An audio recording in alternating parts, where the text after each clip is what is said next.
Dear ladies and gentlemen, dear excellencies, good evening and welcome to our event and panel discussion on Africa's impact on Europe's future. My name is Michael Zinkanell. I'm the director of the Austrian Institute for European and Security Policy, and it's my great pleasure to welcome you tonight to this cooperation event of the AIES, the Austrian Institute for European and Security Policy, together with the Vienna School of International Studies and the Vienna Institute for International Economic Studies. The assessment of Africa-EU relations and Africa's impact on Europe's future becomes certainly more critical than ever before, especially against the background of evolving dynamics on the African continent, ranging from rising economic importances to Africa's geopolitical relevance and the complex security developments and the complex security situation on the African continent. All these aspects, all these dimensions certainly have significant implications for the European Union. There is, of course, a close interlinkage and interrelation between Europe, the European continent, and the African continent. And to better understand and better analyze these developments, it is therefore of key importance to have an open discussion, open debate, to raise awareness and to identify areas where we can increase cooperation and mitigate global challenges. And therefore it's my great pleasure to welcome three distinguished experts that tonight will focus on the strategic role of the African continent, the influence of other geopolitical actors on the African continent, security developments and economic challenges, as well as opportunities. And our three speakers for tonight are Wolfgang Pusztai, chairman of the advisory board of the National Council on Libya-US Relations and AIES senior advisor. Wolfgang Pusztai is a renowned expert for Northern Africa, in particular, with an in-depth military and academic background. Then we have Gerald Hainzl, with more than 20 years experience in his position as research fellow at the Austrian National Defense Academy, at the Austrian Ministry of Defense. Gerald Hainzl is certainly one of the most distinguished experts on Africa at the Austrian National Defense Academy. You have conducted several research trips to various African countries over the past decades and have an in-depth knowledge also on the situation on the ground. And last but certainly not least, Mr. Mario Holzner, Executive Director of the Vienna Institute for International Economic Studies, expert on infrastructure investment and international trade. You will cover the more economic aspects that we will certainly also be discussing tonight. And with no further ado, I'd like to hand over the floor to our AIES President, Dr. Werner Fasslabend, for your introductory remarks. Thank you very much.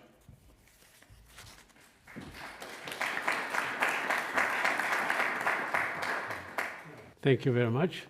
I will try to make it pretty short, but before I also want to welcome you really heartily, and especially our board members, General Weber and Dr. Scholig, who just came from France, a country that usually is occupying itself with Africa more than others, and it's a great pleasure to have you here.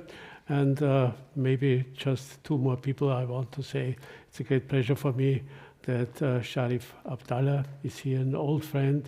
We had some battles together in Sudan and South Sudan some years ago, and also Peter Heider, great pleasure. He also is occupying himself quite a bit. I just tried to prepare two charts, and I will do it maybe from over here. The first one is the demographic development.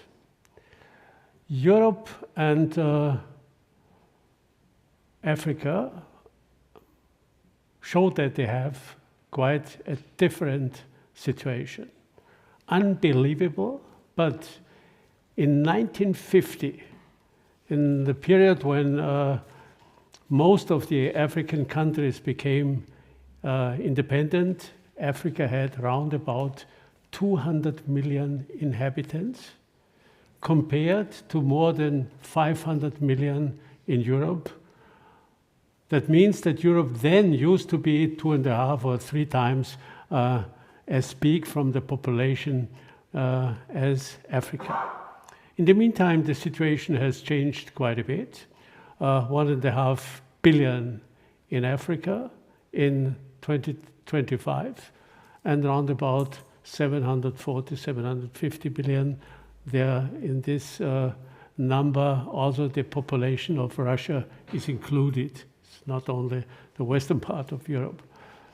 And the forecast is, okay, for Europe, 704 million for 2050, but almost 2.5 billion for Africa in 2050. And at the end of the century, we can see that Europe will go back to a little bit more than 500 million people, probably. And Africa at the other side will increase once more for about 1.5 billion people. And this, of course, will change the relations completely. I mean, if you think, that Europe at the end of this century probably will have round about the same number of inhabitants that it had in 1950, and Africa round about 20 times more than it had. And this relation certainly will influence the development not only within the continent, within the continents, but between the continents in a way more than any other factor probably for the future. So I stop here. I go to my next picture, and this is the geographic distances. Most Europeans are not aware how close Europe is. If you take Vienna at the center and you are drawing just a circle around it to the end of Northern Europe and Eastern Europe, the Ural Mountains, or in the west also with Iceland, then you come with this circle not only to northern Africa, to North African countries, the whole Sahel zone, but you go down to more or less Central Africa, Central African Republic, Ethiopia, Nigeria, and so on. And this means, that in our mind, Africa is by far more away. This circle shows, that the distances to Nigeria are closer than to Dubai or to Central Asian countries. But we are not aware, and we also don't have the infrastructure. We have to be aware that this will be one of the main things to have in the future. I said 2 charts. I just take the third one that I have shown already a few times once again. We have to be aware from our European side that we have 3 neighboring regions, in addition to the seaside in the north and in the west. This is Eastern Europe, especially with Russia. It is the Middle East, and it is West and North Africa. And we have to be aware that all those 3 regions show quite some instability, and will show probably quite some instability also in the future. And if we want to develop our neighborhood, we certainly can say that there is no way without Africa. And insofar, I think it will be necessary to change a little bit our minds, and this is also the reason why we organized this meeting, just to provide more information. Where is Africa? A continent with 54, 55, 56 states, of course, very difficult to analyze. It's a continent that has states that are quite different to our ethnically national states, because there is no single state where you just have one nation within the territory. And insofar, it will be necessary really to not only develop our minds, but also to engage ourselves in knowing a little bit more and in shaping the future between Europe and Africa. Because this will not be only the question of the past colonial period. It will not be just a question of today, migration.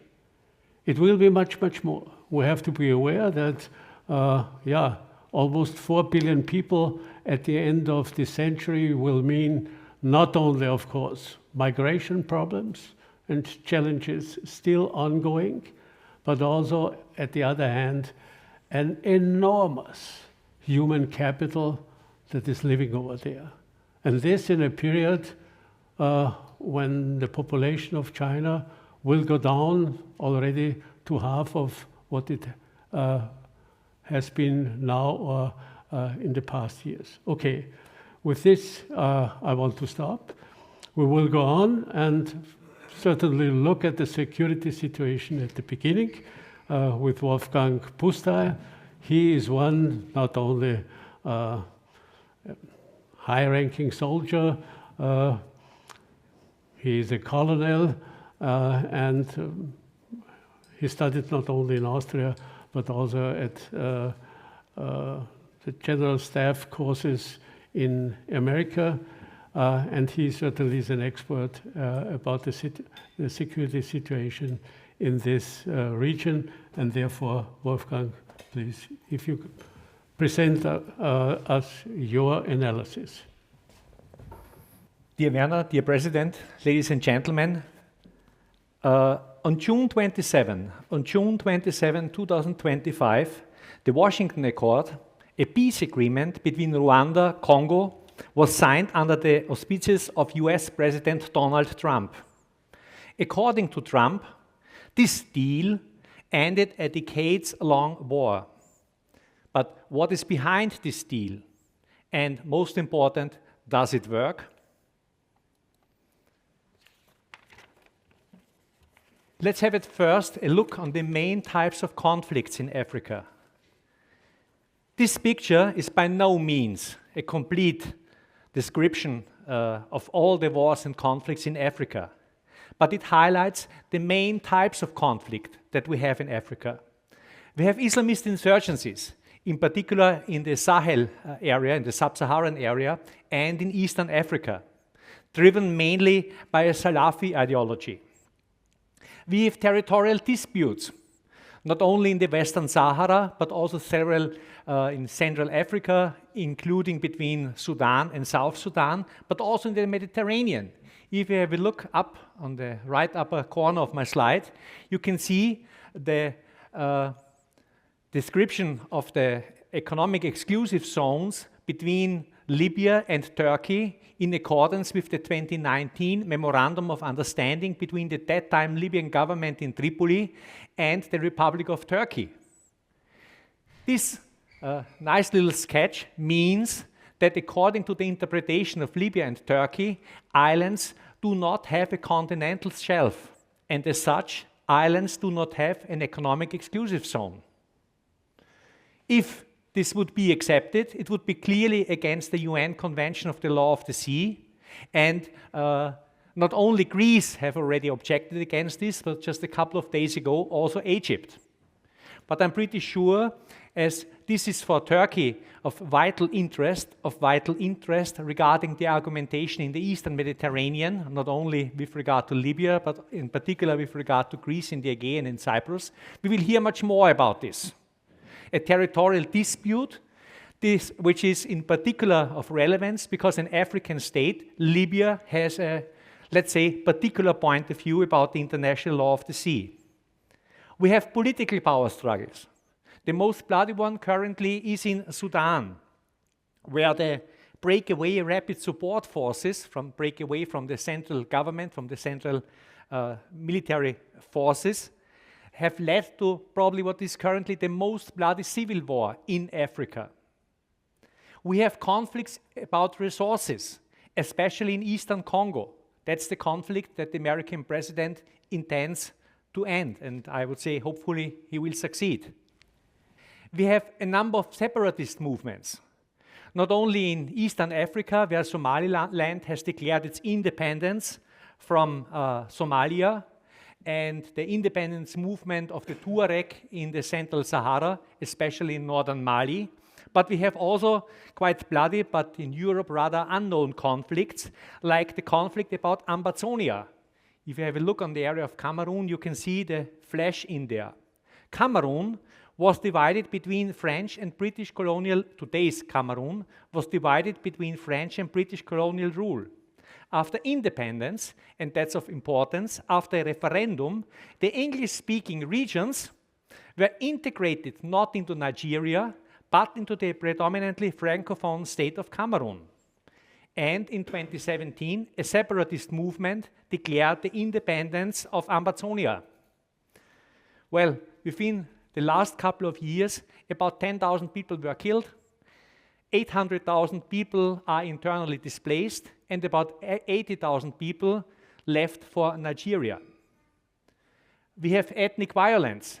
Most prominent and best known is probably what's going on in Darfur, again going on in Darfur. And the rapid support forces that I've mentioned before are involved also in this. But we have also other ethnic violences, for example, in Congo.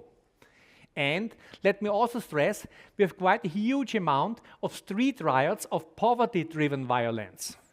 Maybe you have seen it in the news that just a couple of days ago, there were street riots in Madagascar because of high prices, because of inflation, because of corruption, and for many other grievances, because of the low social standards in these countries. And this is an issue not only in Madagascar, it's also an issue in Kenya, it's an issue in Angola, and in many other countries. So we have quite a lot of different kinds of conflicts. The question is, as our topic is today, how this affects Europe. How does this affect European interests? Maybe you have realized on the slide before that other countries are reacting to this crisis by sending troops. Dr. Hainzl will later on mention also what Russia and Turkey and China are doing in Africa. Other countries are reacting by military means, especially the Russians. Other countries are reacting by military and economic means, for example, Turkey. Other countries are reacting predominantly with economic means, mainly China. But I'm pretty sure that he will elaborate about this a little bit more in future. And what does Europe do? Does Europe need to do anything about this? How does all this affect European interests? Please have a look first at the pyramid on the left side of the slide. The pyramid of strategic interests. The pyramid of strategic interests is valid not only for the Europeans and for the Americans, but also for each and every African countries. And it's all about interests. If you don't have achieved a certain amount of physical security, you don't have the proper foundation for gaining economic prosperity. If you don't have enough to eat, if you don't have physical security, usually you don't care so much about gender rights and democracy. So a certain amount of physical security, an amount of economic prosperity is usually a precondition for promoting and preserving values. And all three of these categories, from a European point of view, are affected by what's going on in Africa with regard to the crisis and to the wars. Our security interests are affected due to the due to the humanitarian and socio-economic dimension, which triggers huge migrant waves. And migration over the Mediterranean towards Europe, not only through the central Mediterranean route, but also via the Canary Islands towards Portugal and Spain. And by no means it can be expected that this will slow down in the next years to come. This is also affected by terrorism, especially by terrorism originating from the Sahel states, from the states where these Islamic insurgencies are still very much active. This includes Al-Qaeda affiliates, especially Al-Qaeda affiliates, and this includes also affiliates of the Islamic State. Fortunately, right now we have somehow a calm period in Europe that there are no major terrorist attacks. But this is certainly not gone. And if these conflicts continue, I'm pretty sure that we will unfortunately have some incidents again in Europe. The situation and the involvement of countries like Russia, Turkey and China affects also European economic interests. There is a loss of influence to Russia, especially with regard to the Sahel region. Think about the uranium mines in Niger that were in the hands of French companies, and now the situation in the future looks a little bit different, but I guess this will be also mentioned later on. Our influence is getting lost towards China, not only since yesterday, this is going on since, I would say, decades. And it's going partially on over to Turkey. Quite interestingly, from Istanbul, there is a flight connection to each and every African capital. So it's quite easy for anyone in Africa to travel to Turkey. You have a direct flight. The consequence is that this loss of influence goes hand in hand with the loss of economic relations. A handover of these economic relations, a transition towards China, towards Russia, and partially also towards Turkey. And European companies are being pushed out. Ask about the French companies and their situation in the Sahel region. Ask about the Belgians and the Congo. Ask about many other European countries. So these conflicts have a huge negative impact on European economic interests. And of course, it's just on the top of the pyramid, the value-related interests. It matters for Europe that there is a humanitarian crisis in many African countries. It matters for Europe that there are poor human rights standards. It matters for Europe that democracy and market democracy is driven back in many countries. What are the triggers and drivers for conflict? Frequently, these triggers and drivers are quite complex. Usually it is connected with a lack of economic development, which in turn leads to a difficult socio-economic situation of the population. Many conflicts, especially the ones in Congo and in the Sahel region, are connected with a struggle for natural resources and for fertile land, especially in East Africa. The struggle for fertile land, the struggle for water, for fresh water, is an issue that becomes ever more prominent. Think about the Ethiopian Great Renaissance Dam and the troubles that Egypt and Sudan probably will have about this. So the lack of fresh water is a big issue, especially if we keep in mind that global warming, probably President Trump will not agree with me, that global warming is still ongoing, that this is still a big issue, and it's an ever-increasing issue. Furthermore, there is a religious motivation, especially with the jihadists that I've mentioned in the sub-Saharan region and in some areas in Eastern Africa. And as a first consequence of this, frequently driven also by ethnic rivalries, we have a huge number of DPREs, of displaced people and refugees, which in turn might also drag other countries into deeper troubles. But let me stress, all this doesn't come on its own. There is a layer below this. That needs to be analyzed. There are what I call multipliers of destabilization. And they include the demographic developments. Dr. Fasslabend has mentioned, today 1.5 billion people. In 25 years, 2.5 billion people. You know about all the challenges about nutrition in Africa. You have heard what I've said about fresh water. Imagine they would have 1 billion more people to deal with. Environmental degradation. I've mentioned fertile land. In Egypt, the corn chamber of the Roman Empire and the corn chamber of the wider region needs to import corn and grain. The problem is that in Egypt, the amount of fertile area is decreasing, is shrinking day by day because of environmental degradation, because of city planning, because of many, many other reasons. This is not only the case, desertification is also a problem in the Sahel region. So, and I'm not a proponent of the Green Party, not a proponent of any party. Environmental degradation is a fact, is a problem, is a challenge we need to be aware of.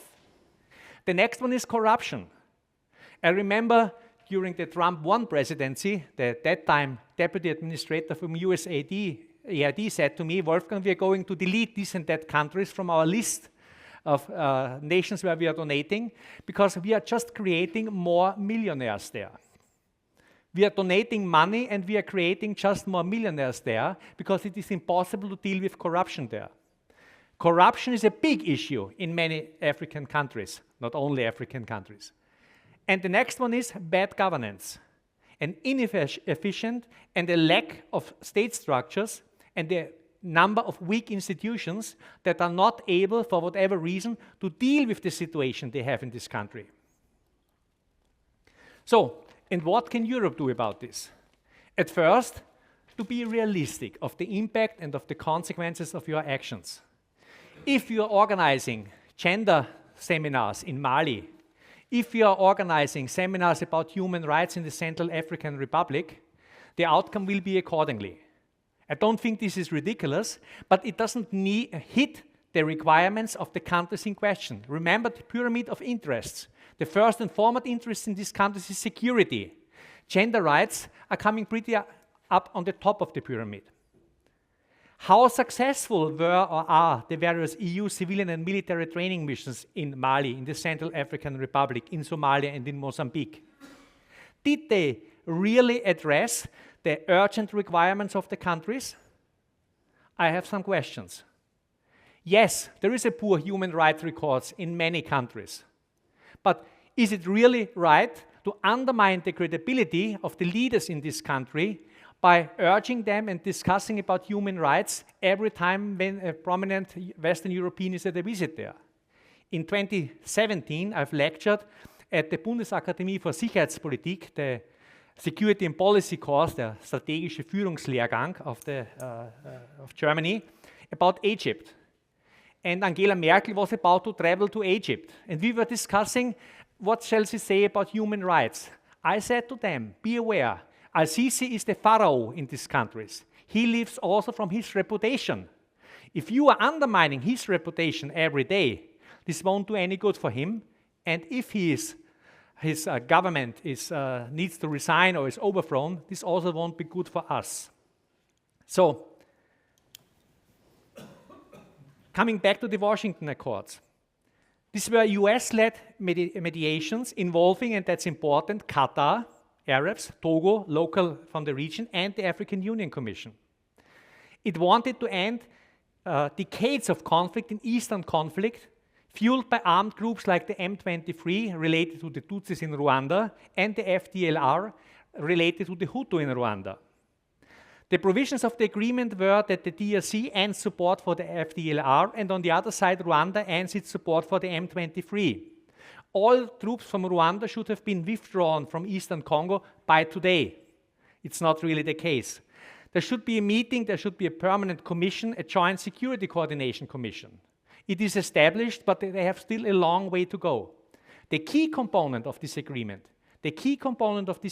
is regional economic integration, to open pathways for Western investments in the region, in Congo's rich deposits of various minerals and also of rare ores.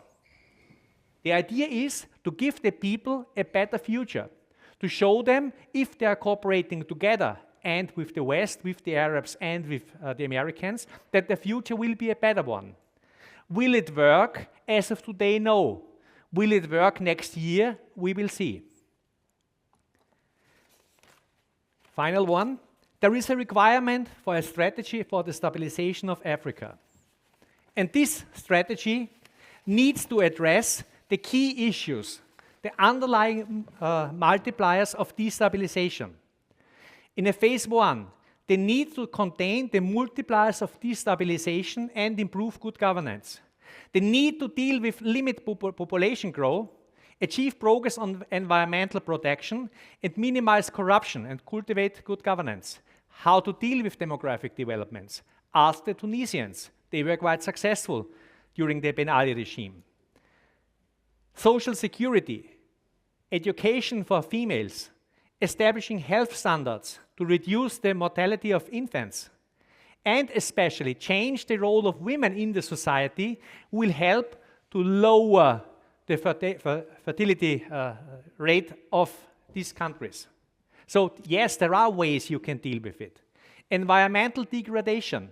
It's not necessary to establish a gas power plant somewhere in the Sahara. It's not necessary to ruin the environment by industrialization of the agriculture.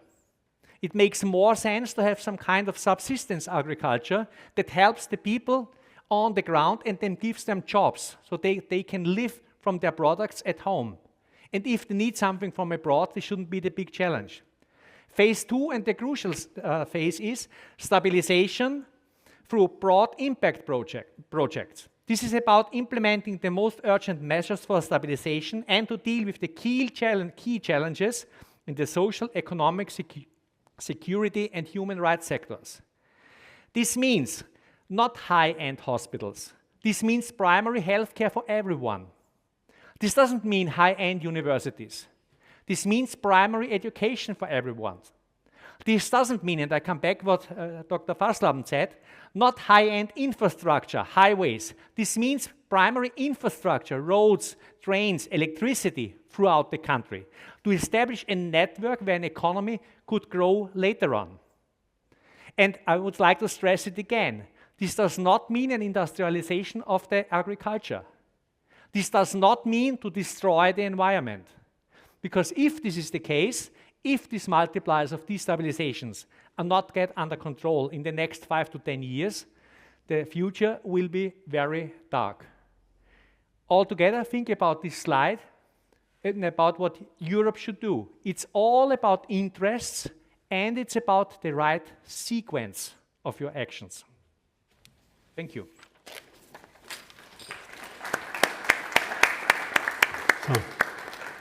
Thank you very much for not only for your presentation, but also for the clear-cut analysis and also for the clear-cut verbing that you gave us. Because I think in a continent with such a complexity of challenges, but also opportunities, probably what you need more than additional complexities is clear answers how to start something and how to proceed something. Okay, we go now into the next phase, and our next speaker will be Gerald Hainzl. He is the unofficial Africa Hofrat in Austria. His official title is Hofrat. He gained his experience in Africa from the northeast to the southwest. So far he has really a very rich experience all over the continent, and he's full of knowledge and ideas. Please give us your presentation. Thank you very much. President, colleagues, distinguished audience, I'm honored to give a presentation today on Africa's impact on Europe's future. And of course, we talked a little bit before we started the whole process. So my presentation will be a bit of a follow-up of what Wolfgang said, but I want to just to show you that what the position is from where I will start. So we Europeans have tended to read the rest of world history as a function of European history. It's from Marshall Hodgson. He said it more than 50 years ago, and it's still true today. Today, I read in a newspaper that Zimbabwean authorities took farmland back from white farmers in the early 2000s to redress colonial imbalances. 2 decades later, in lithium-rich areas, land is parceled off again, this time to Chinese miners. So obviously, there is more of a global competition on who has influence in Africa, where is the influence in Africa, and what is to be gained. We already saw the difference between Africa and the European Union, and I remember when the president led this Sudan group, that we struggled to find data how many people are living in Sudan, and we had data between 28 million to 42 million. So we also have to be careful when we get all these numbers, because there are countries where we simply don't know how many people are living there. I know from a colleague that in one country in Africa, the parents are hiding their sons when people are counted because they don't want them to join the military. So it's always tricky, and it's especially tricky for Europeans and Austrians to look at the continent. This is the Democratic Republic of Congo put over Europe, just for you to see the shape of the country and the sheer size of the country. If you compare it to Europe, and it's also important to see that when we are talking about Africa, we should talk about institutions, the African Union, for example, or the regional organizations, or we are talking about single countries, because we can ask ourselves, what is the difference, or what does Nigeria have in common with Botswana, for example? Yeah, it's simply, we are not very careful with our language. Maybe you will find Austria here. I put Austria here to the province of Cabo Delgado in Mozambique, which is approximately the same size. So when it comes to strategic and external interests in Africa, what I found in documents, it was migration, resources, war against international terrorism, piracy, democratization, human rights, and of course, it was already mentioned in the first presentation, markets. Because the continent is growing, there are more people consuming, and it's important for us to know how this demography will develop. And as you can see here, in a bit after 2072, there will be less than 2.1 children per woman. But what does this statistics mean? Basically nothing, because there is a big difference between the various countries, and there is a big difference between the countryside and the cities.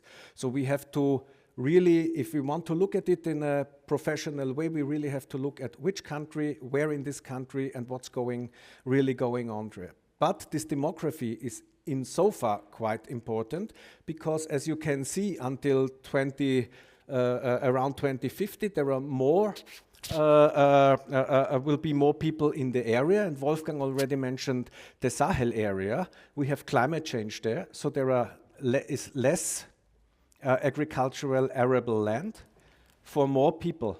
So this will put a demographic pressure on various countries and various areas within the countries, and it will be tricky, not so much for the so-called megacities, because if you have a megacity like Lagos in Nigeria, if there are 8 million or 9 million or 10 million people, it doesn't put so much pressure on the cities. But if you have a village in the Sahel or a city in the Sahel with maybe 15, 20,000 people, there will be a lot of pressure, not only in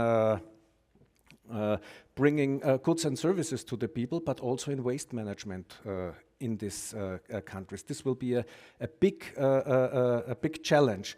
This will lead to migration from the areas where there is not enough food production to these cities, and it will also lead to migration from these areas, and Wolfgang already talked about it, towards Europe and towards other parts of the world. You can always see that I cite the slides where I have them from, because it's important to look at who produced it, because there are various interests in providing such slides.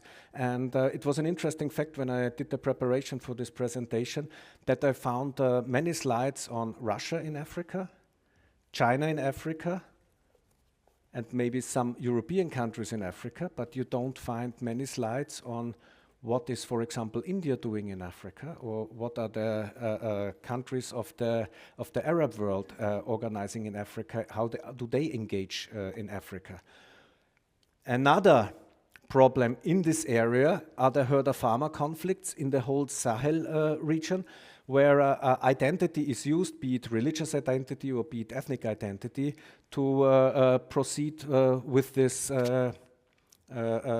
conflicts in order to make sure. And the more the demographic pressure is impacting these communities, the more conflicts we will see in this area. So what are the external interests?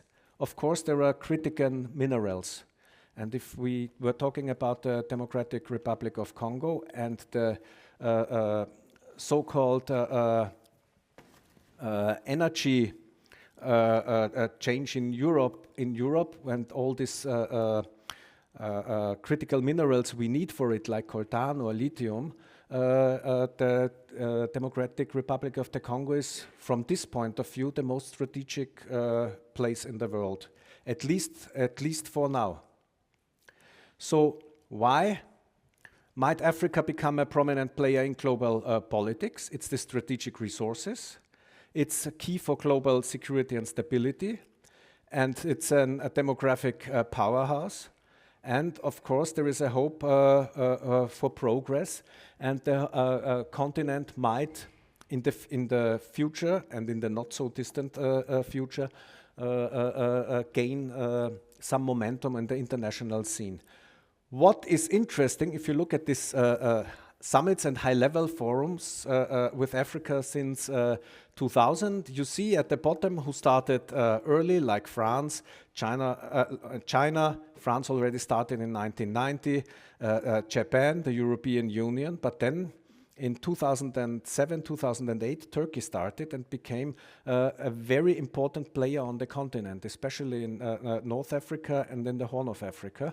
For instance, I think Turkey is the most important partner for Somalia, at least for the moment.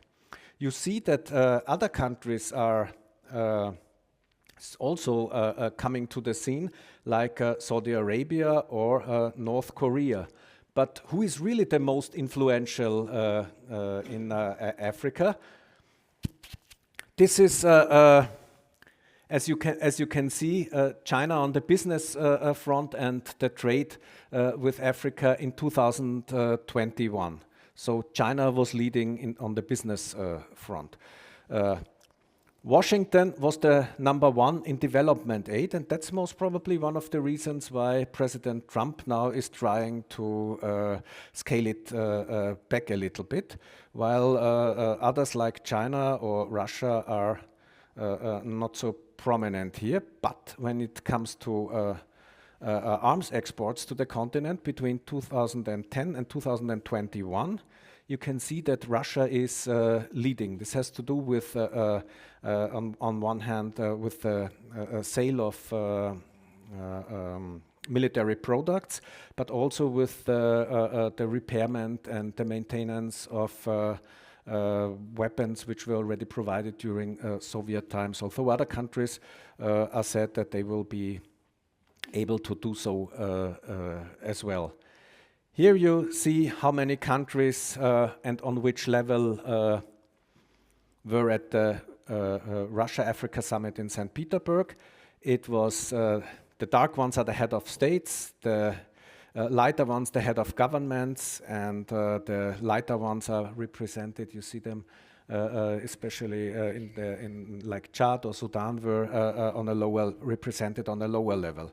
So Russia started with the Russian summit in Sochi, and then with this follow up, and it's important to see that it's a obviously longer strategy to involve African countries, although Russia is stronger in some countries than the other, depending on what the interests are. I would, as a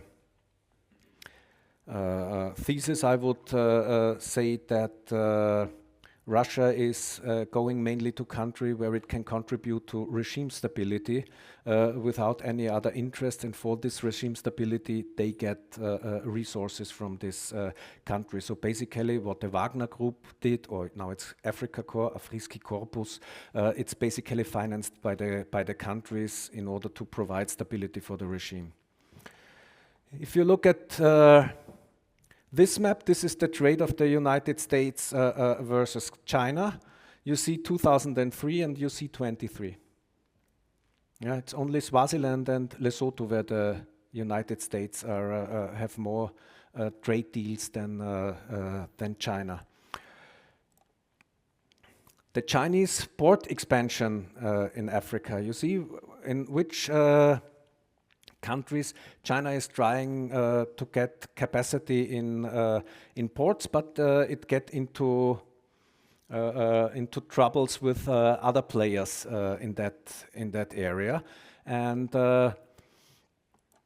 you see it also here that the foreign investment is growing, and it's also split into North Africa, West Africa, Central, East, and Southern Africa. But in total, between 2023 and 2024, FDIs rose by 75%. I'm sure the next speaker will talk on this a bit as well. This is the foreign direct investment to Africa of the United States and China, and you can see the difference here as well. And we were now talking about Russia and China and US, but nobody or not many people are talking about the other strategic competitors on the continent. This, for example, Turkey's influence in Africa, and you can see on the upper left chart that it was until 2007 it was not very high, and then it really jumped. You can also see to which countries, and they're almost all, as Wolfgang already said, where you can go by plane nowadays. But it's not just Turkey, it's also the Gulf actors here on the Horn of Africa, where you can see how they try to invest and to get into deals with this country. So it's not just the Europeans, and from an African perspective, I would say we could call it a kind of partner shopping is possible, and we Europeans have to rethink our still colonial and Cold War mentality when we deal with African countries, because they simply have other partners as well. I will put one last slide, because it's almost never mentioned. The pink triangles you can see here are Gulf upstream oil and gas projects in sub-Saharan Africa, and the pink ones is Qatar, just to mention also other countries. I think I will now leave it here, and I will be open for questions after the panel president will finish the first round. Okay. Thank you.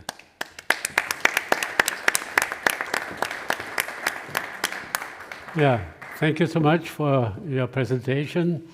You have to know, I think you cannot ask all the questions what Dr. Hainzl has prepared already, the answers by pictures so far. It surely will be interesting to ask the one or other question in the following discussion. But now we go especially to the economic side. And I ask you, Mario, Holzner, Director of wiiw, in order to give us your presentation. Thanks a lot. I will try to cover a little bit more this economic dimension, particularly trade, focus on that, see how is the relationship between Africa and Europe. Maybe just a few words as introduction. I mean, clearly for Europe, the whole issue of supply chains, the issues of dependency, risks, particularly in the green and digital area and the respective resources is an issue. I think what is interesting to see from what happens within Africa is the development of the African Continental Free Trade Area, AFCFTA, where basically in one way or another all African countries are involved, except Eritrea, if I'm correct. And the majority has already ratified that agreement, but it is not going as swiftly as originally planned. But the basic idea would be to basically get rid of tariffs on 90% of goods trade within Africa. So that obviously has a huge potential for not only fostering economic development within Africa, but also between the Union and Africa, or respectively AFCFTA countries. Just to add a few facts on all the numbers that were given already. While currently, and we have seen what the projections are, but currently the share of Africa's population in the world is about 17%, but only 2% of global manufacturing, for instance, or just 4% of global trade are stemming from Africa. So clearly there is an issue of economic development over the long periods of time. And as mentioned already, there is a huge population increase. In terms of working age population by 2050, the projections see kind of a doubling of that part of the population that can actively be involved in economic activity. And that obviously is already driving economic transformation of the whole continent. We have seen very high growth rates also in one of the previous charts, also particularly in Eastern African countries. Still, Africa mainly exports commodities and imports rather higher value-added products. This will likely also change in the process of economic development, and still intra-African trade is underdeveloped due to a number of issues, not only the institutional regulatory issues, but obviously also infrastructure plays an important role. But let's see how the Union is interacting with, in this case, the AFCFTA countries, and how also others like China and the US are doing. These are the trade flows, recent data. The yellow one is from the AFCFTA countries, and we see that the European Union is the main market for them. However, as you can see, the trade flows are very small in comparison to those of other big regions, at least in economic terms of this globe. And on the other hand, if you see top right part, ACFTA countries as recipients of trade of exports to those countries, we see approximately China and the EU as equally important sources of imports to those countries. If we look at the trade flows between the Union and Africa at large, we see actually a fairly balanced trade flow over the longer term. I mean, there are obviously years where you have the one region having more exports to the other regions, but also the other way around. So overall, it's interestingly a rather balanced trade flow. However, it's really just a handful of countries with significant, for instance here, EU exports. So basically, it's something like 5 to 6 countries that have that see EU exports to those countries that are somewhere above 10 billion euros per year. And the others are really much, much lower. And these are mostly in North Africa. If you group by regions, we see that North Africa makes more than half of all EU exports to Africa. And then we have basically 2 more countries which are significant in those EU export activities, and that is South Africa with about 16% of total EU exports to Africa, and Nigeria with 7.5%. So that's basically the brunt of all the export activity of the Union to Africa. What exactly is being traded? If you look on the left-hand side, EU exports to Africa, it's particularly machinery and also other manufactured goods. That's like the largest chunk of it. And on the other side, it's basically mineral fuels, resources that are being imported from Africa by the European Union. So it's still a very unequal exchange of goods in this trade relationship. If you focus on the maybe overall still small but nevertheless very important issue of critical raw materials, then clearly there is no trade balance. There is a trade deficit between the Union and Africa. We see much higher imports from Africa than exports to Africa, and that trade balance, by and large, even if maybe the last year was a slight increase, by and large this deficit actually increases. It reflects also the growing importance of critical raw materials in the whole production process, particularly in higher value-added products.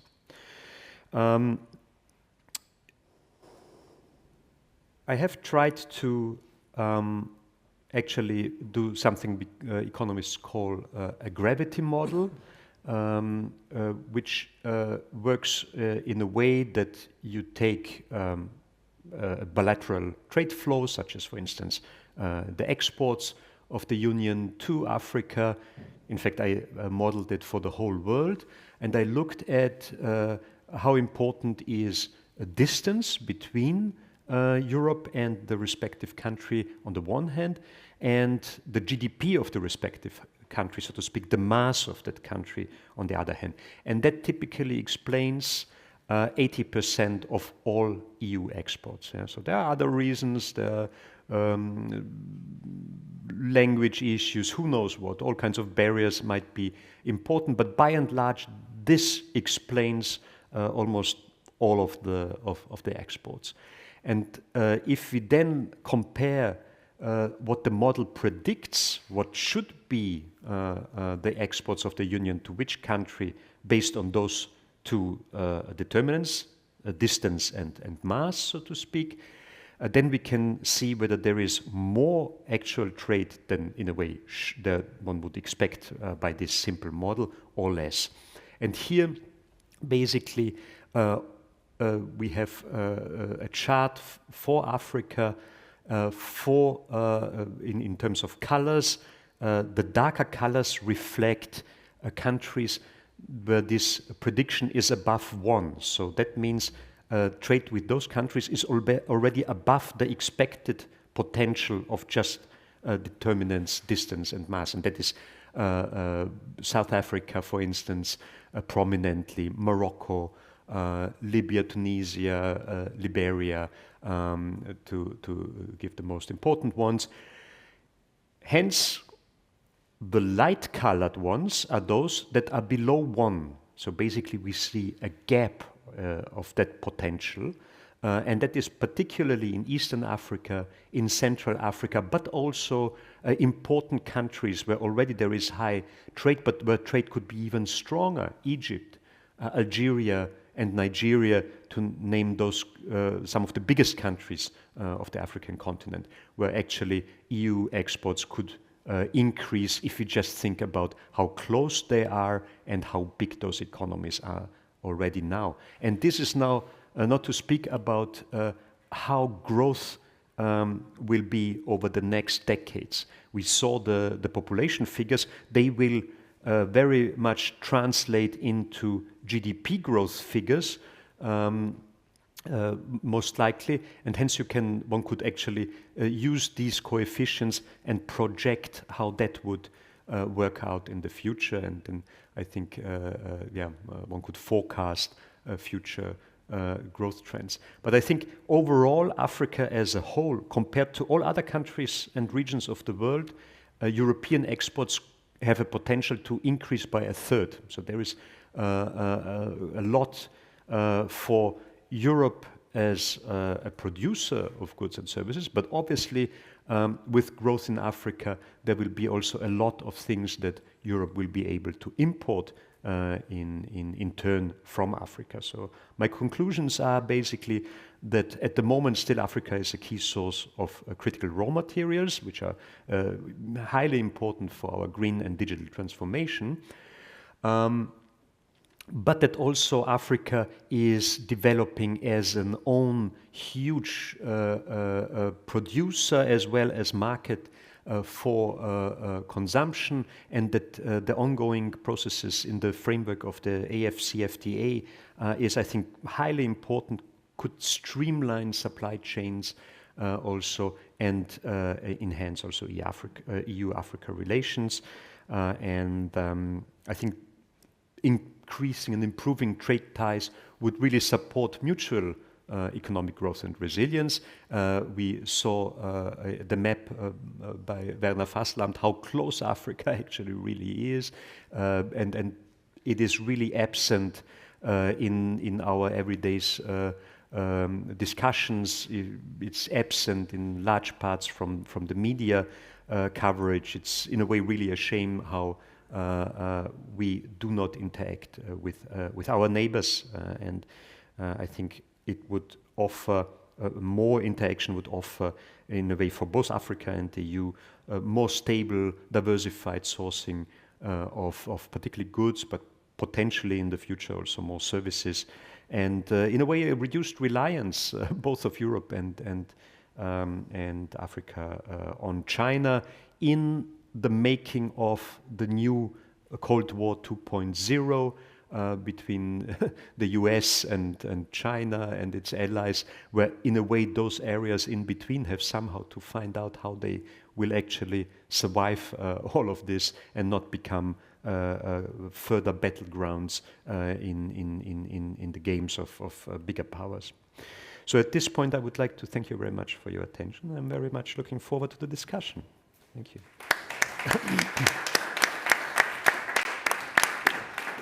Yeah, thank you so much for your presentation, and also just similar to the two other presenters, you gave us priorities, and I really want to thank you, because in a continent with such a complex structure, it is necessary to have clear priorities, clear goals, clear priorities, and also realistic ways to do so.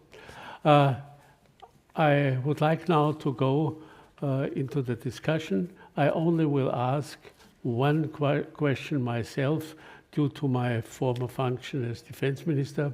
I ask Wolfgang Pusztai about one thing that was discussed in public very much, the question of the influence of Wagner troops in Asia and the following African core afterwards. What has really happened? How is the situation over there? Actually, regardless the doubtful success of Wagner in Mali, the influence of the Russian mercenary groups in Africa, especially in the Sahel region, there are also some, or were some in Mozambique, is huge. Actually, the governments of Mali, the governments of Burkina Faso, the government of Niger, they rely with regard to military support on the Russians. And for Russia, it is key to use Libya as a logistic hub. This is not so much about the sheer numbers of mercenaries. This is also about drones and about equipment they are bringing in. Actually, the counter-terrorism and the counter-Tuareg campaign in Mali is widely run by the Russians. They have replaced the American and the French soldiers in Niger.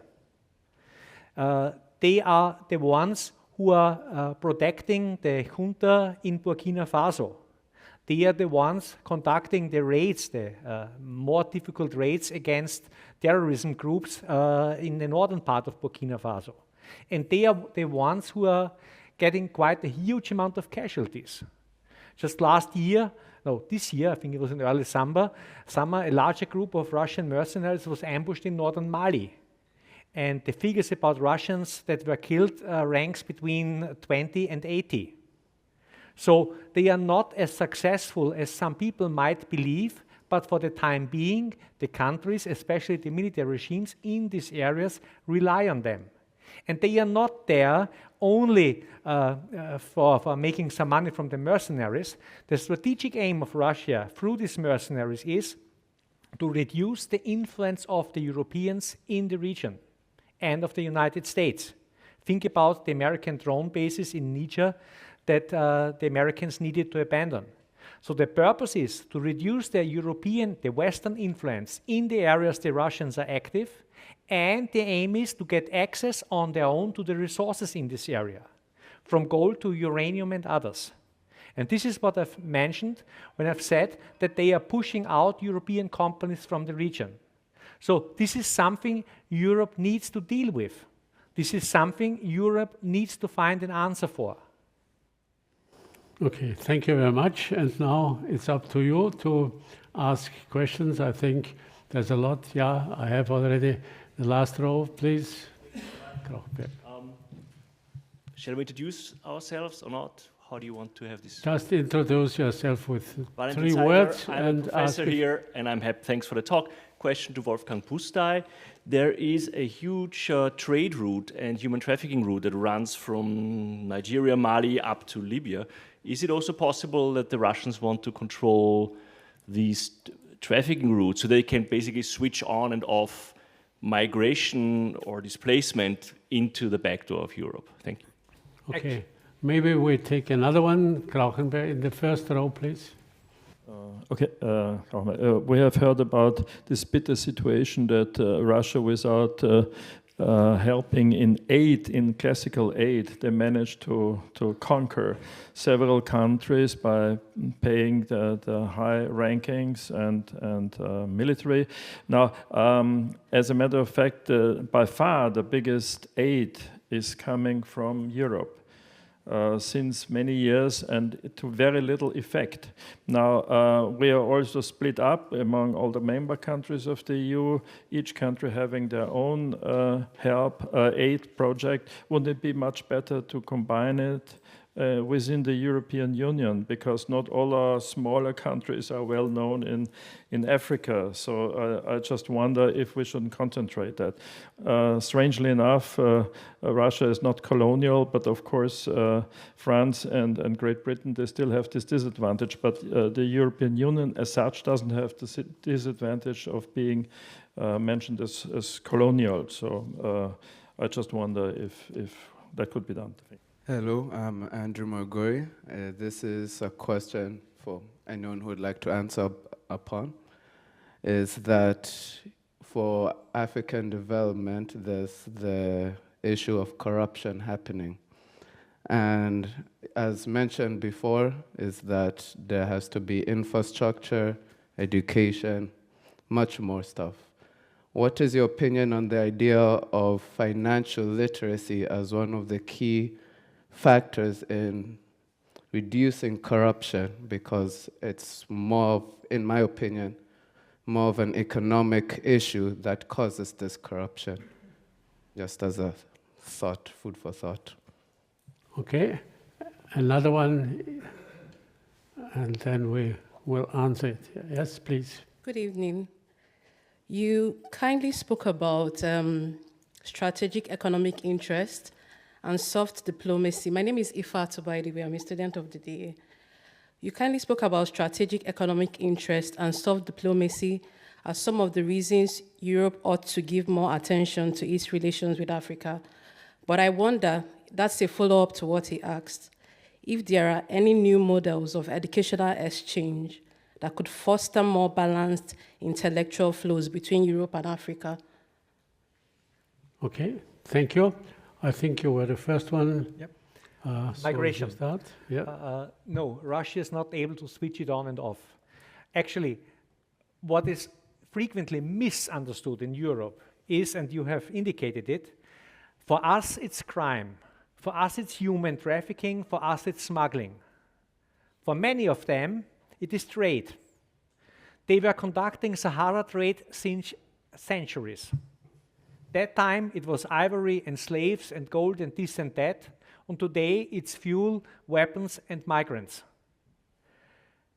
The tribes in the Sahara area, they need this kind of traffic to survive. If you look into northern Niger and if you look into southern Libya, there are no jobs at all. If you want to survive, and if someone offers you to work in this and that smuggling, human trafficking or whatever gang, many people say yes. And it is not up to the Russians to switch it on and off. It would be up to the, let me say, to the Europeans and to the Arabs to promote the development in these more remote areas so that the people have another chance to live from other than what we call crime and smuggling. So one reaction needs to be to work, and you remember what I've said with my model, my strategy for stabilization, to work exactly on these priorities in these regions and focus on it, but Russia can't switch it on and off. Also not on the northern coast in Libya, where most of them are departing.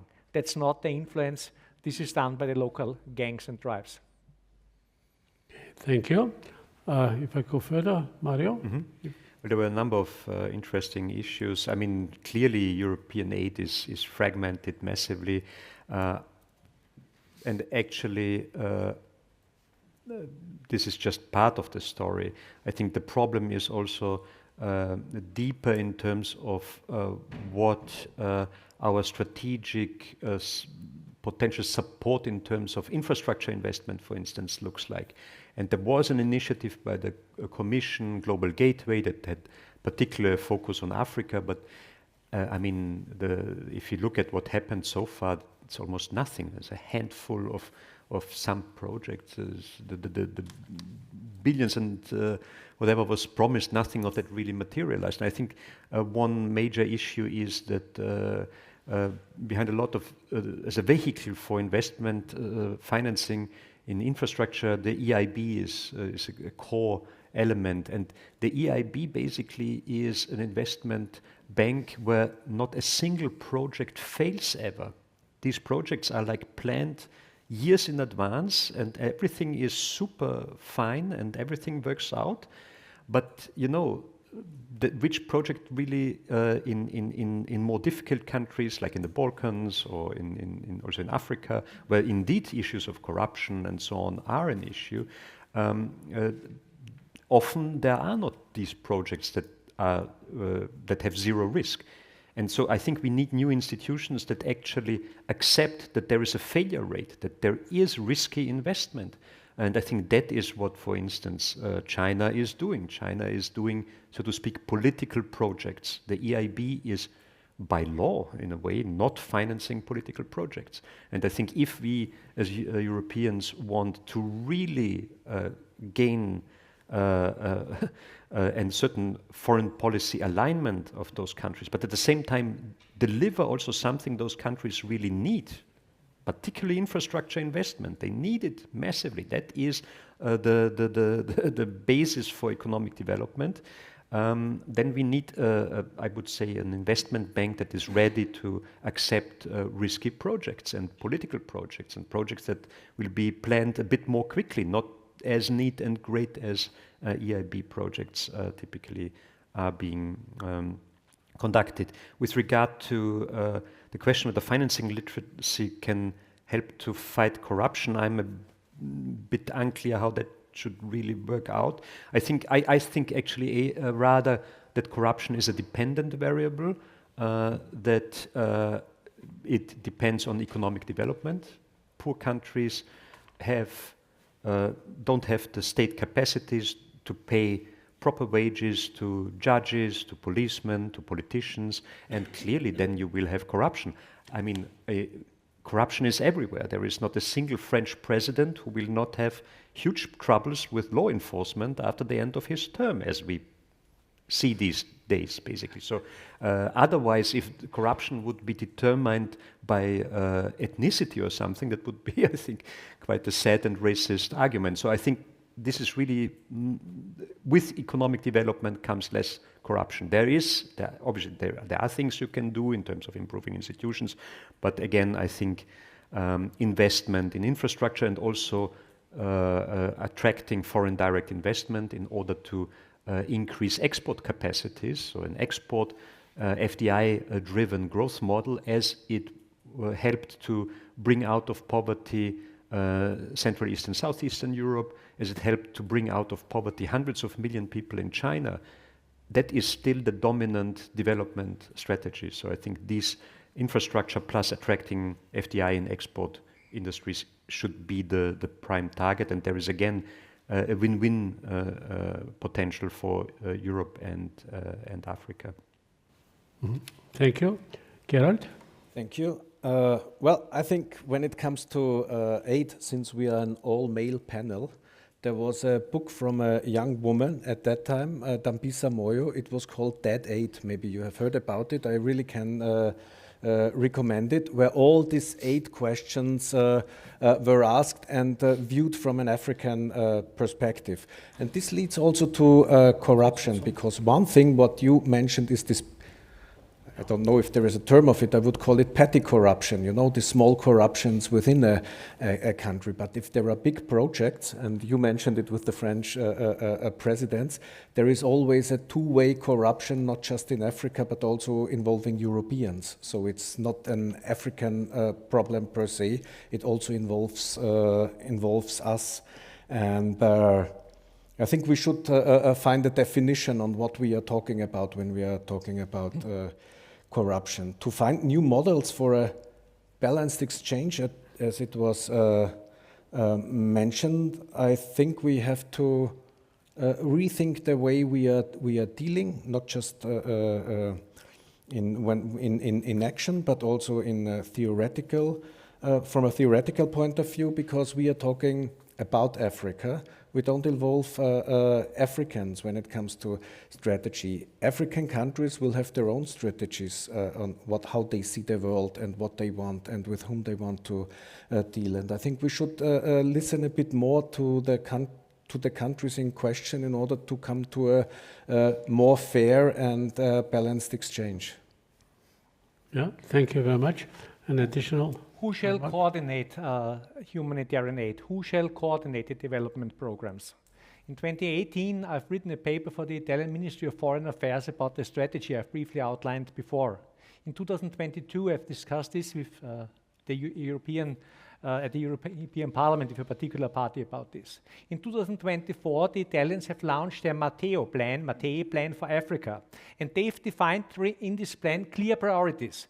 Number 1 is education and training. Number 2 is agriculture, 3 health, 4 energy, sustainable energy, and 5 water management.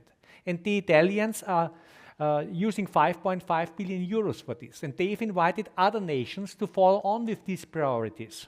It's not so much who is coordinating this and that, it's more about a common understanding of priorities, and that all those who are working on Africa and who donate and have development programs for Africa work on common priorities. Okay, thank you very much. Okay, and next round. Yeah, here we have a question in the third row.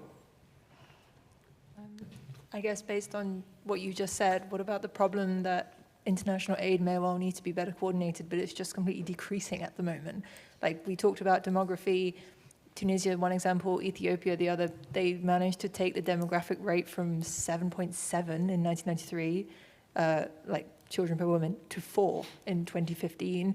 through a whole load of international aid, providing contraception, liberalizing abortion, and so on, mainly relying on US aid. Obviously, every time the Republican government came in, that went off, and now it's US aid is dead in the water. But European aid is also reducing. Like, all of the G7 were reducing their international aid budget. So, and this seems not just like human rights are not just a nice to have. This is the demographic challenge. This underpins security. So how can you make that argument that actually we do need to invest and actually increase our international aid budgets, not just redirect them, though I also agree with that, of course. Thank you. In the last row. Good evening. My name is Luis Valer. I'm from Spain. And as you know, Spain has a very important focus on Africa, especially in North Africa. We have our border issues with Morocco, land border with Morocco, and there's a lot of issues arising there, not only in Ceuta and Melilla, but also in the Canary Islands, as it was mentioned before. What happens there, not only it's a priority for Spain, of course, but also to Europe on the political, but also on the economic level. So I would like to ask you, what is your opinion on the role that Spain and other southern European countries like Italy, as it has been mentioned, it is nowadays, like how the priorities are focused, and what is your recommendation or your opinion on how the relationships with Morocco, Algeria, and other North African countries should be. And just a very quick personal remark or comment is how, it's also a question, how still important it is the colonial past for European countries when it comes to having a one-on-one communication and contact with African countries. Is that still a really heavy weight on our shoulders? Thank you very much. Thank you. Is there, yes, in the first row, please. Just the micro. Thank you very much. My name is Jakub Staubmann. I'm writing for 3 digital online magazines. My question is, I feel that Europe did not a good job in the past. Now we are waking up when Africa is also at the same time waking up to try to take things in their hands. And the question is, are we really serious about helping Africa to increase their possibilities for the future? Because we see now, like Burkina Faso is, for example, has a lot of problems with the whole world because they want to be independent from all this hassle around. But Europe is now, after they also missing the help of United States, or they are not leaded anymore to really the policy which was applied before in Africa. I have the feeling this is the truth, that they are looking for their own interests, but Africans also are looking for their interests. How we are going to manage this? Still, weapons are delivered to Africa, and wherever we see there is some good relation, there is somebody there, dictators govern the country, and we are bribing him, you know. But this is very strange. Where we are going, really? Okay, thank you. Is there another question? Yeah, over there, and then.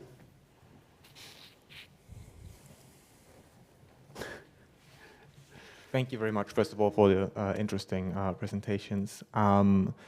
I was just wondering on the topic of climate change, because I see a big opportunity there as a shared interest between the EU and Africa, which is affected quite heavily by climate change already. But I also see a potential conflict line there, because obviously the argument could also go, well, Europe is already highly developed, use fossil fuels, now it would be our turn to do it. So I'm just wondering which one you see as more dominant right now, or more likely to materialize, the chance, opportunity aspect, or rather the conflict aspect of it all. Thank you. Maybe we start from the other side now. Okay, I will start with the question of aid and the reduction of aid. We should not forget that aid is also a strategic instrument which is used in dealing with other countries, and maybe we should try more to move from aid to trade in order to also improve the overall relationship.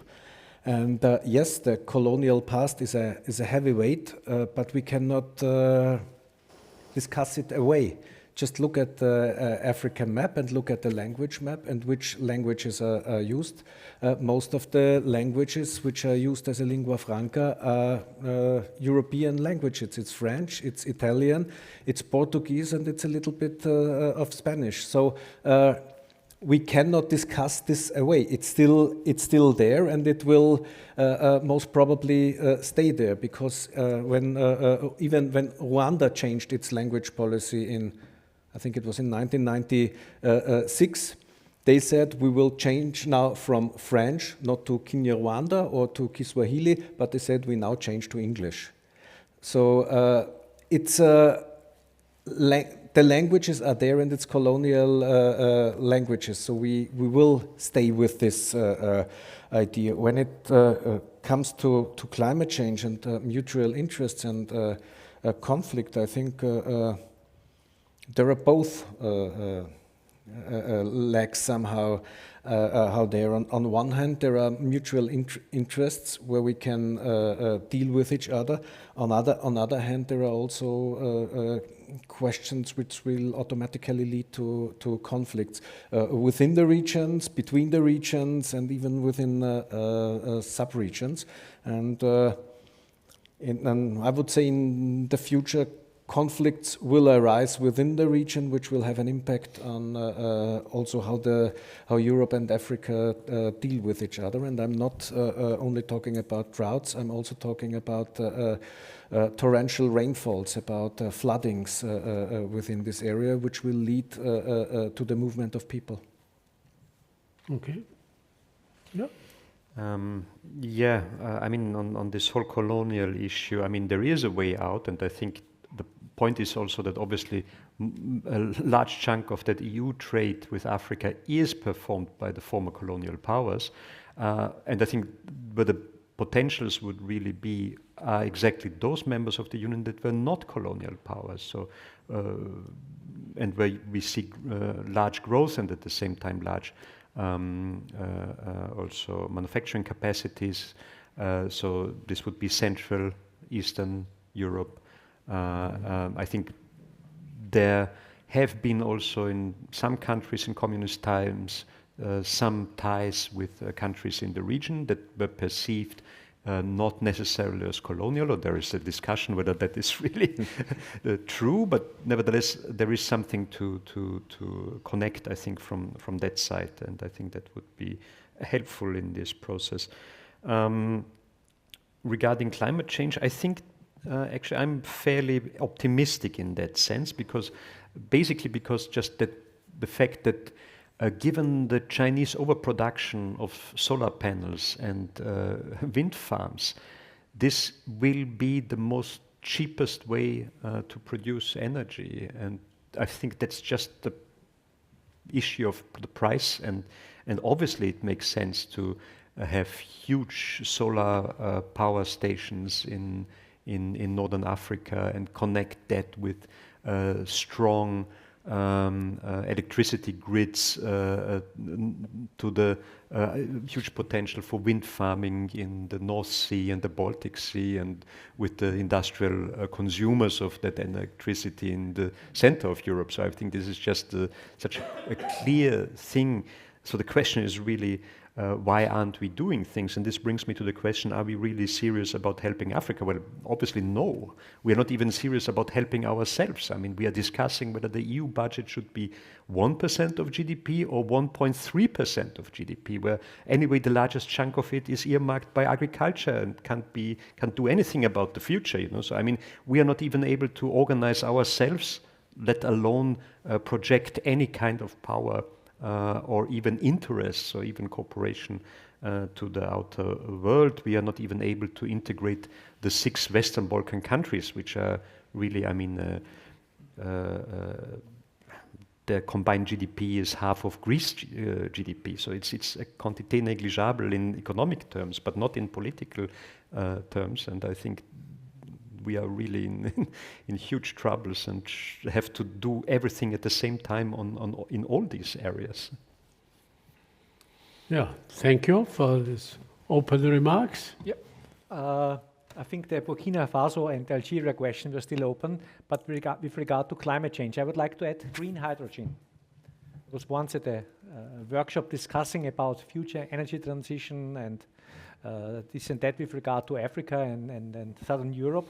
I think green hydrogen is another great opportunity. What do you need for it? You need energy and water. All the coastal African countries have these 2 resources. So I think this is another great opportunity with regard to energy, with regard to development of many African countries. Probably Mali or Niger are not the best suited countries for producing green hydrogen, but many others are. Relations. Relations are driven by interests, and at times Algeria and France, also by history and by emotions. If we look to the Western Sahara, or whatever you want to call it, and the position of Spain, Spain definitely has a vital interest in stable relations with Morocco, for migration reasons, for security reasons, for many other reasons. Spain is in a difficult position, and they have, as you know, recognized the Moroccan position over the Western Sahara. If you look to Italy, for Italy, Algeria is much closer to Italy and much more important, starting with the first ENI boss, Enrico Mattei, than Morocco. They won't recognize the Western Sahara as part of Morocco. So it's all about interests. And therefore, there won't be a common European position about the question of the Western Sahara, because it's in the interest of some countries to recognize it, where it is in the interest of other countries not to recognize it. It's necessary to be realistic. Emotions and values, as I've explained on my pyramid, are not the top of the priorities. Burkina Faso. I've written in 2014, 2015, a midterm security outlook for a company which was about to invest in Burkina Faso. And at this time, Burkina Faso was not that bad off. But there was one huge risk, and this was the spillover from Mali. And I've warned, together with several others, that Burkina Faso needs to be hardened, especially the north of the country, to prevent such a spillover. Well, we know the outcome. Okay, thank you very much. So now the very last chance to ask a question. Yes, please. Oh, yeah, thank you so much. So I ask another question. I have this here. Thank you. I think something has been mentioned yet, and that is a demographic transition that goes more to Mario. We will have the peak of the gold spot, so to speak, for manufacturing in around 2040-50 in some of the African countries, where actually the labor force is in a position where we can actually we could bring some French companies to outsource cheap production, easy production into the countries that have demographic transition, and at the same time it would curb a bit of the migration pressure from these places. So that's something that I want to ask. What do you think about it? Okay, thank you. Is there another one? Yeah, over here. Third row. Thank you. I would like to ask a very provocative question, making a reference to what Mr. Pusztai said. How smart has it been to topple Muammar Gaddafi in Libya and turn Libya into another failed state? because that has been pushed forward very much by the Europeans. And you rightly mentioned, I think in Egypt, Al-Sisi is a dictator, yeah, but he provides stability. So what do you think about that? Thank you. Third, yeah, Sharif. Okay. No, here in the first row. Yeah. You had already the chance to ask. Yeah, please. I have the opportunity to accompany many delegates for development to Africa with some organization, international organization based here, like the UNIDO, Atomic Energy, and Drugs Control, CTBTO. And I know, for example, when I mentioned $500 million, what means for development for this organization. And on the other hand, I am coming from Sudan, and the ongoing war, the cost of this war is not millions or milliards, but trillions. And of course, the country producing these weapons, not only the colonial, but also newcomers. We can mention Turkey, Iran, and Russia. And of course, this money goes also to industrial countries. So here I ask if Europe can play a role, or the European Union. This is really what I am thinking, if you can have any answers. Thank you very much. Thank you. And now we come to the last round. Please be so nice and answer the questions, and also maybe just give us your very last advice, what we could do, what the society could do. Well, I will take the question on Sudan. I think what we should, there is a cost of a war, but it's not just a monetary cost, it's also the human cost of war. I think nowadays in Sudan only 1/3 of the children can go to school, which will have an impact on the future of the country, of course, if children do not get education. And I also think that we do not do a proper conflict analysis at all, because if I read European newspapers, I see that the Rapid Support Forces and the Sudanese army are fighting, but it's a multi-layered, multi-dimensional conflict, not just between two generals, but also it has a regional level, and intercommunal level, and intracommunal level, where who is fighting and when and where. And I think we should really rethink how we look at the conflict and what we really can do. So I think it's one of the reasons why nobody is really trying to intervene in the conflict in Sudan. It's also simply because of the complexity of the issues there. And I also don't foresee for the near future that anybody will really try to interact with the conflicting parties in a way that they can stop the atrocities that are committed at the moment. Well, for me, key takeaway of today is, first of all, the complexity of the issues we are talking about, that you can look at the continent from very different perspectives, that some perspectives can be brought together, some perspectives are not as close as one might see it, and I think that we need a lot of discussions on how to proceed with these issues on the different levels, the European Union, the member states, and we didn't even talk about some member states, how they intervene on the continent in the different countries. Yeah, thank you very much. Maybe. Yeah, we'll say something on demographic transition, which affects with different in different directions, Africa and Europe, very much over the next decades. I mean, the situation in Europe is not only that, as we saw, the projections are that the overall population will decline, but there is a massive aging issue going on. So the working age population will shrink even stronger. At the same time, the major areas where so far migration into Europe happened, so basically Eastern Europe, Southeastern Europe, that's over. These countries have even bigger problems of aging and demographic decline. So on the other hand, Africa will have this huge increase in working age population, which the local labor markets will not be able to immediately absorb. So, I mean, it is pretty clear to see how migration flows of the next decades will look like.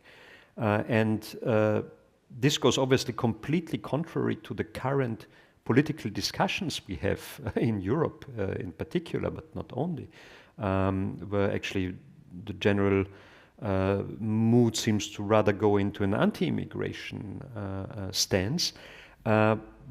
But what are really the prospects, how to deal with that aging society? And Japan has tried to do everything with automation and robotization, but it failed. Japan has to allow immigrations of millions of younger people to join their country as we speak, basically, every year. So I think it will be fairly clear that a large migration flows from Africa to Europe can be expected in the next decades. And I think this time Europe should do it better than in the last migration movements, have a plan, maybe a strategy even, organize migration, organize maybe also forms of migration we are discussing a lot but implementing very little, where people move back and forth, where they can actually bring then also capital and technology back to Africa and improve the situation there as well, and try to really have a mutually beneficial circular migration flows. But I fear very much that this is not going to happen, that things will just somehow develop. But I think we would really have now the chance to actually probably on the EU level to actually develop strategies for these future flows of migration. Yeah, thank you very much. One sentence on demographics and migration and one sentence on human rights and dictators. If the demographic developments in Africa continue as we have outlined before, there is no way that the jobs required can be created, and there is no way that food security can be ensured. And there is no way that hundreds of millions of Africans that don't find jobs at home can be integrated in Europe. It is a key issue. And President Al-Sisi, for example, has understood already this question to get these demographic developments under control. I've discussed with some African friends. They said, human demographic developments is our advantage. Look into India and look into China, how prosperous those countries are. Yes, true, but there are very different preconditions. Again, this is of utmost importance, together with the environmental degradation, together with corruption and good governance, to get demographic developments under control. Dictatorship and human rights. Be careful with what you achieve. With the way you're dealing with countries. Be always careful about the impact of your deeds. If you undermine the stability of a country by undermining the credibility of a dictator, this may do some good or it may more often do some bad. Remember the J-curve model. If you have a country which is undemocratic, authoritarian ruled, and it's quite stable, before it slips over to an open democratic country, it needs to go down the J-curve. There is chaos. Think about Iraq, think about Libya. And it takes a very, very long time until it recovers. The more developed the country is, the more you can flatten this J-curve. I don't think Egypt would be a good role model for bringing a rather authoritarian ruled country with 120 million people with a flat J-curve to a more democratic situation. Be careful on how you are dealing with people like President al-Sisi and many others in Africa. This does not mean that we should ignore these atrocities, the daily conditions people are living, especially from the opposition. But we should discuss this with the rulers down there in the proper way and not undermining their stance in their own countries. This might be a very, very dangerous game. Yeah, thank you. And I think time has come to give our speakers a big, big hand.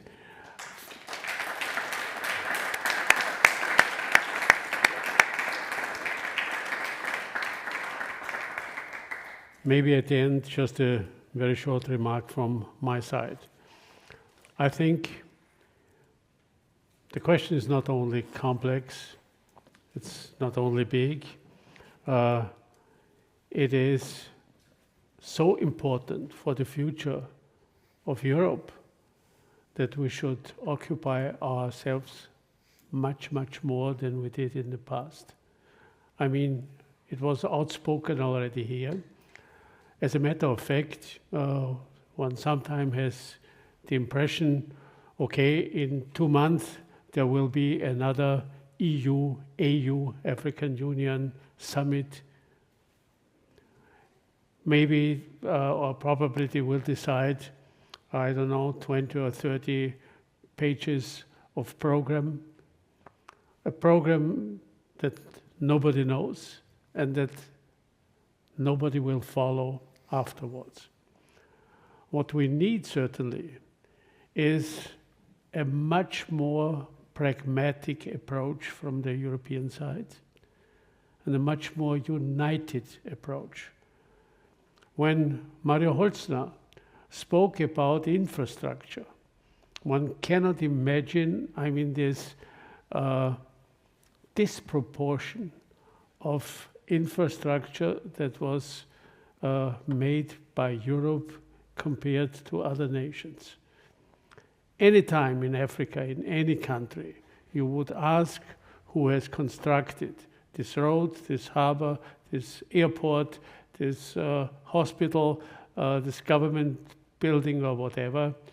In 90% you will get the answer, this was China,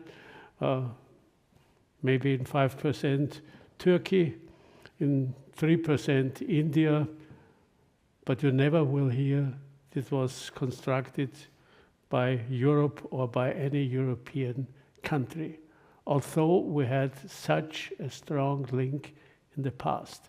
And this is what I cannot understand. This just means that we have the wrong way, the wrong way. We need to become much, much more pragmatic. We also have to accept the different conditions. Different conditions that offer also different and easier opportunities sometimes. We never will have probably, at least not in the next 20 years, a centralized energy system over the continent. It always will be a decentralized one. But this offers also that you can go into smaller or medium-sized projects and make it. It doesn't have always to be a continental or a whole state program. And we certainly have to be aware that demography will be the issue that is more or less defining the relationship in the future. And it will depend on us how we can, on the one hand, go into a more planned migration, into a channeled migration that is in our interest, and not just in a migration that is more or less organized by, I don't know, systems and organizations aside the states. This cannot be the future. And of course, we have also to try to find a normal situation to normalize the relationship between former colonial powers and former colonies.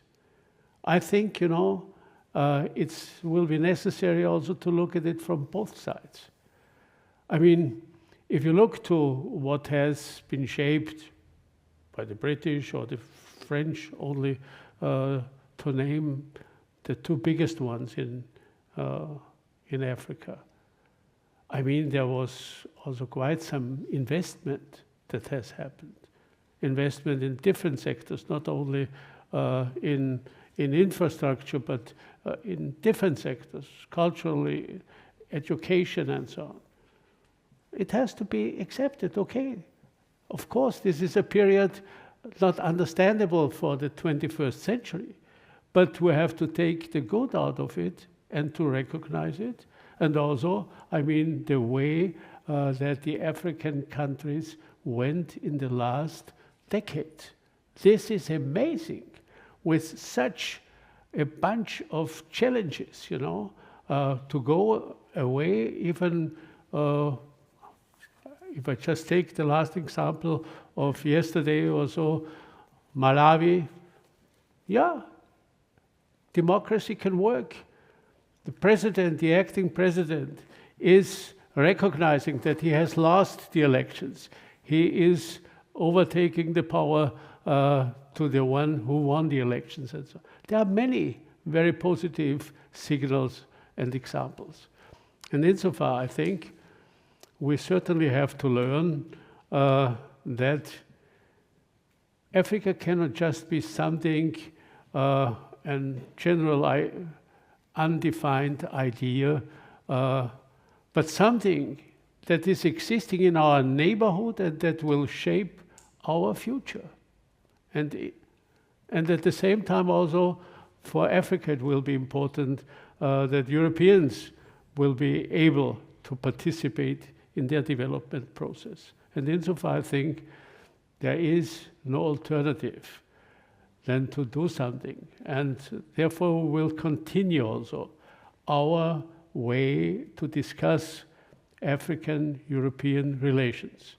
For the next time we also have to plan, this was a European sample.